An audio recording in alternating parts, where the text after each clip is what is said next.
So you're going to be the students. Okay. And so we're just going to say the magic rhyme 3 times. 1, 2, 3. Ud, ud. N, ugh, ugh, ugh. Now, if we were going to spell plug, we would put 2 letters in front. Spell plug. P-L-U-G. And that's all we're going to do with one-syllable words. Except in kindergarten, we would keep doing this for a while. But first grade on up, we're just going to do 1 or 2 like this, and then we're going to go ahead and introduce the endings. Okay. So the way I do that is S-E-D-I-N-G. You've seen that at the end of a word, right? And they all go, yeah, yeah, yeah. Jumping. Who can hear the ing at the end of jumping?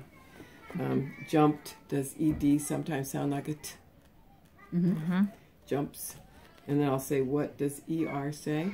And if they don't, I just tell them. And then I say bigger. Who can hear the at the end of bigger? And they raise their hand. I just go through each one like that. And then that takes all of a minute or less. And then we start doing step 4, which is what you do every day. Step 4 and 5 is all you do every day. This was all just to introduce it. Okay. So now we're going to spell words that have these endings. So here we go. 1, 2, 3. Ud. If we were going to spell muddy, raise your hand if you can tell me which one of these endings would be at the end of muddy. The Y. Okay. Now what will happen is a lot of times they'll either go right to the Y or they'll say all kinds of things. They'll say ing, and I'll say, good. That would be mudding. So one of the biggest parts of this is that you're positive all the time. So I'm like this, no matter what their answer is.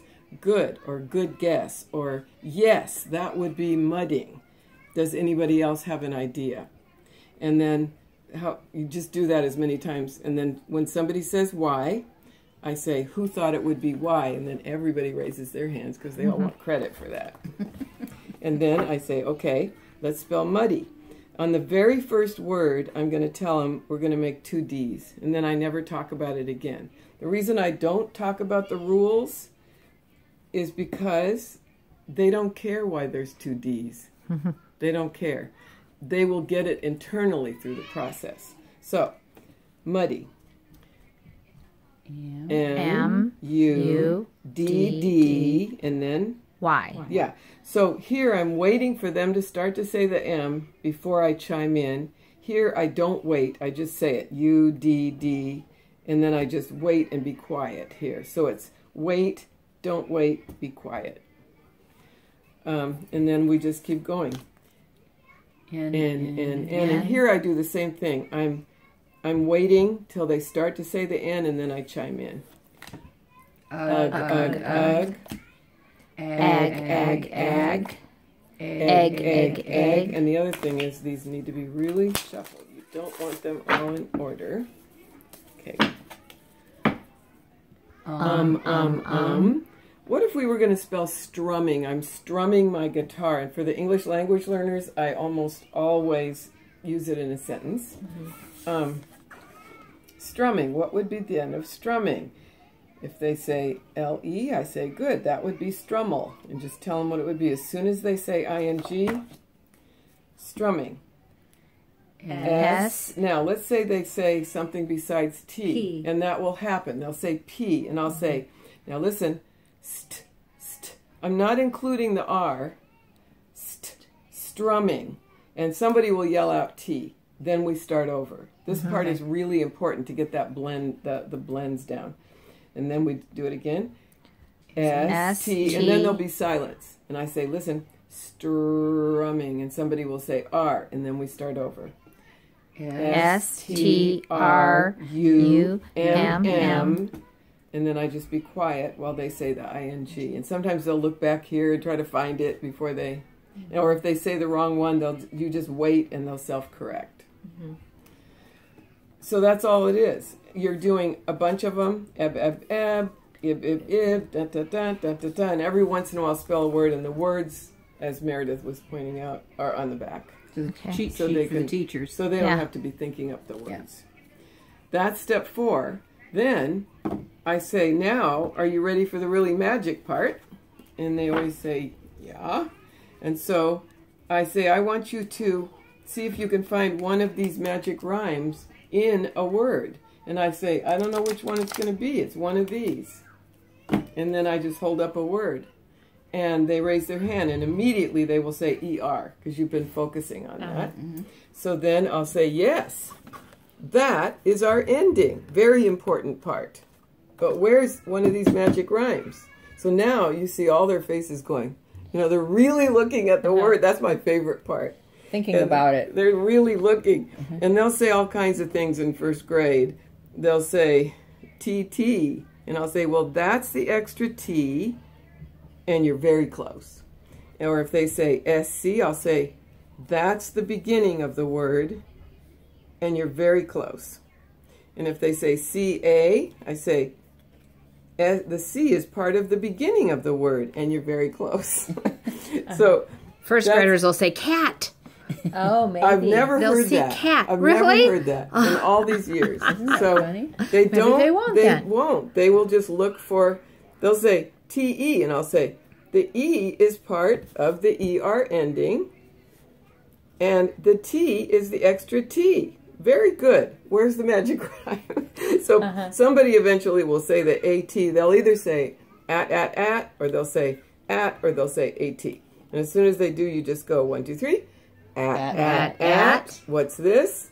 And then I don't say this with them. Okay. They just, as soon as they say scat, I go like that, and then they say scatter. So, and then I use it in a sentence. But the ones who have a learning disability, they need this. Because what will happen is you'll go like this. Most kids will just immediately say scat. The ones who end up in special ed will go scrat. They'll take this and stick it in the front, or they'll say, they'll have a trouble getting from the here to the here, and those are the ones that I know need the power packs. And that's all it is. I just keep doing that. Where is it? I don't want to know the word, because sometimes they'll say little, because they know that word. I'll say, but I want to know where's the magic rhyme. As soon as they say the it, what's this? Where is it? As soon as they add. So then you also have the ones with 2 endings. Do this. Once they can just go at shattering, at settled, ip slippery. As soon as they can do that, they've mastered this. But it's never mastery along the way. You don't care who gets it when.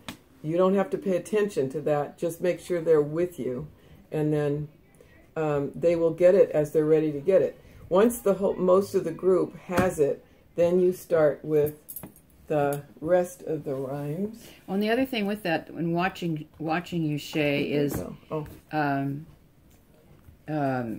she never makes them wrong. You know, it's it's always they're right. Yeah, and the other thing is she never calls on them. Yeah. So when they get it, they get it, and they'll raise their hand. But she never once ever singles anybody out and it's not embarrasses equity them. sticks time. Yeah. Not this. So here you're just gonna all. Let's spell smaller. And once you get to step 6, you leave this out, but you don't ask them ahead. You don't say, what would be at the end of smaller? You just say, let's spell smaller. Because they're going to be so good at the endings by now already. So S-M-A-L-L-E-R. And then, but use any suffix. So let's do this one. Aim. Let's spell taming. T-A-M, and then just go like that. And you can say, why'd I do that? And they like to talk about that. Or you can go ank. Let's spell thankful. Just use any suffix. And just play. And there's plenty of words on the back to do that. And then we have the words to go with those. Where is it? Old, coldest. So you just, and once they've done all of this, and they've been reading the whole time, Frog and Toad, that's the other thing I would do, is get a bunch of Frog and Toad books for those 1st and 2nd graders and 3rd graders that are below, and just have them keep reading, do 2 with by, read to them with, then they read it with partners. If you do those two things, everybody will catch up. And why do you pick Frog and Toad? Well, because Frog and Toad somehow, and all these Arnold Lobel books, somehow they're very predictable. If you can, I don't know why, I just know they work. If you use Frog and Toad and they start getting good at one of these stories, they'll be better. Suddenly it'll transfer to all the other stories, and then once they can read all these stories with a partner or independently, they can read all the other books that you have. So I highly recommend Bella and Rosie and Frog and Toad. Okay. Or any of those Arnold Lobel. Small Pig is another one by Arnold Lobel. Mouse Tales, Mouse Soup, all those. And, I mean, I could teach anybody to read with just Bella and Rosie, Frog and Toad, and this. And what is that Power Pack box for? Okay, the Power Packs are for kids who have trouble with the blending and the letter confusion. So what you have is, so you have a pack of ats and a pack of ips, and it's the same ones as these. Okay. And then the way that works, this has to be one-on-one though. This is one-on-one. Oh. So it's really good for special ed. And they just go at, and then they just start reading the words. They'll say sat, they'll say flat, they'll say star, because they get it all mixed up. And then you go back to the at, and then this, and then this, and and then you put it behind. Okay. So each one that they come to that you help at all with goes behind. You always help by going back to the rhyme. And help in any way. But if you don't help, no matter how long sometimes they'll say, don't help me, don't help me. And then you just let them do it. If they do it on their own, no matter how long it takes, you slap it down. And that gets really exciting for them. So if you put it behind, it'll come up again. And then they'll do the same thing over again. They'll go, sometimes they'll see a P. When the word is longer, even though it's a P, they'll start with S. So they'll say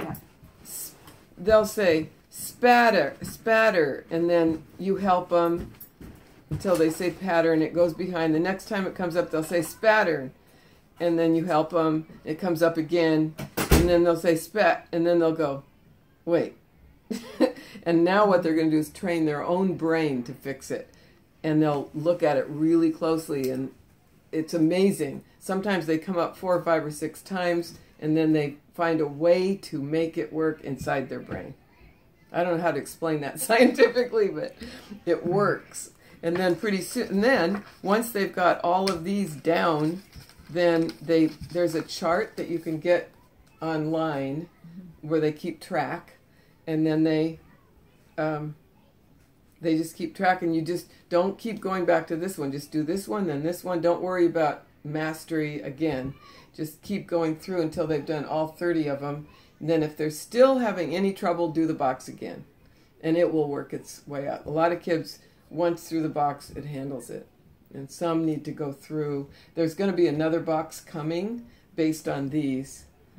They haven't published it yet, but once they've done both of those boxes, sometimes they have to do it 2 or 3 times.